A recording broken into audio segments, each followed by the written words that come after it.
আপনি পছন্দ করেন চাকরি, সংগঠন পছন্দ করে, ওই সময়ে ওই টাইমে একটা প্রোগ্রাম, কথা পরিষ্কার ভাই, পরে রোকন হইয়া ঝামেলা করেন। এখন বলবেন ভাই চাকরি ছেড়ে দেবো, সেটা তো তখন আলোচনা করে সিদ্ধান্ত নেবেন কোনটা অ্যাডজাস্ট করবেন। আপনাকে সবাইকে চাকরি ছেড়ে দিয়ে বেকারদের সংগঠনের নাম বাংলাদেশ জামাত ইসলামী, আপনাদের ভাবতে হলো এটা। কয় ভাই একটু সব ঠিকঠাক করে নেই ইনশাল্লাহ, তারপরে কি করব, রোকন হয়ে যাবো। ভাবখানে এরকম যে তখন আর আপনার কোনো কাজ থাকবে না। বয়স যত বাড়ে, দুনিয়ার ব্যস্ততা তত কমে, এরকম একজন দাঁড়ান।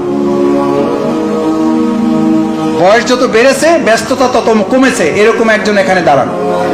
দেখেন একটু খুঁজেন না ভাই, চেষ্টা করেন। আমাদের মুরব্বী অনেকে বলতো, হ্যাঁ মাসুদ আরামে আসা এত তো বুঝতেছে না, খালি পার্টি করে বেড়াও। আমি বললাম ভাই সমস্যা কখন হবে? বলছে বিয়ে করো বুঝতে পারবো। করলাম বিয়া, তাই আমি বললাম ভাই বুঝতে তো পারতেছি না। বলছে বাচ্চা কাচ্চা হয়েছে? বলছে না হয় নাই। বলছে ও টের পাবা জীবন কাকে বলে, কত প্রকার কি কি। তারপর বছর দুয়েক গেল, বাচ্চা হইলো। আমি বললাম ভাই বাচ্চা তো হয়েছে। বলছে যে হয়েছে, এটা অসুবিধা নেই, স্কুলে দিছো? আমি বললাম না তা তো নেই, দেয় না। বলছি স্কুলে দাও, তখন বুঝতে পারবো। এরপর আর ওই ভাইয়ের সাথে আমার দেখা হয়নি। তারপরে উনি কি বলতো, এই জন্য সেই প্রশ্নটা জবাব দিতে পারলাম না আপনাদের কাছে।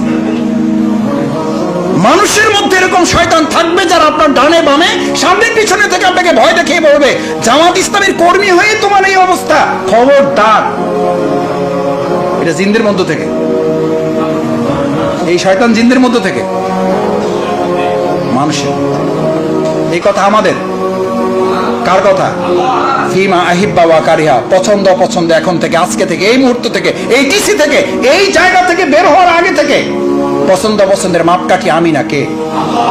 আল্লাহ মানে ইসলাম, ইসলামী আন্দোলন ইনশাল্লাহ।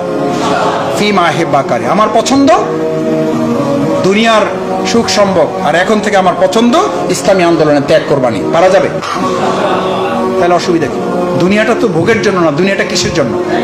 এক সেন্টেন্সে মাথায় রাখবেন, যদি এখানে ত্যাগ করেন জান্নাত ভোগ করবেন, এখানে ভোগ করলে জান্নাত থেকে বঞ্চিত হবেন। এবার আপনার পালা। এটা আমার কথা বললাম, এই আয়াতে যাইয়া আর সময় নিতে চাচ্ছি না। পরিষ্কার ঘোষণা আল্লাহ তাআলা সূরা ইনশিকাক, ভালো করে পড়ে দেখবেন। সূরা ইনশিকাক 6 থেকে 12।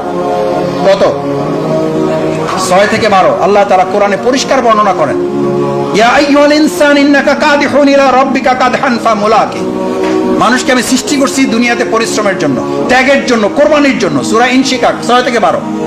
ওখানেই লেখা আছে, ওখানেই লেখা আছে এই যারা আজকে ছুটির দিনে একেবারে আল্লাহর কসম।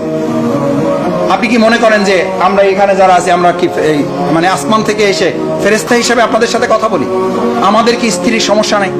আমাদের কি ছেলে মেয়ে পরিবার পরিজনের বাধা নাই? আছে তো। আমার সামনে এসে তো মানে বাচ্চা যেটা সবচেয়ে ছোট, প্যান্ট শার্ট পরা শুরু করলেই প্রথম তার সেন্টেন্সই একটা, বাবা তুমি যাবা না।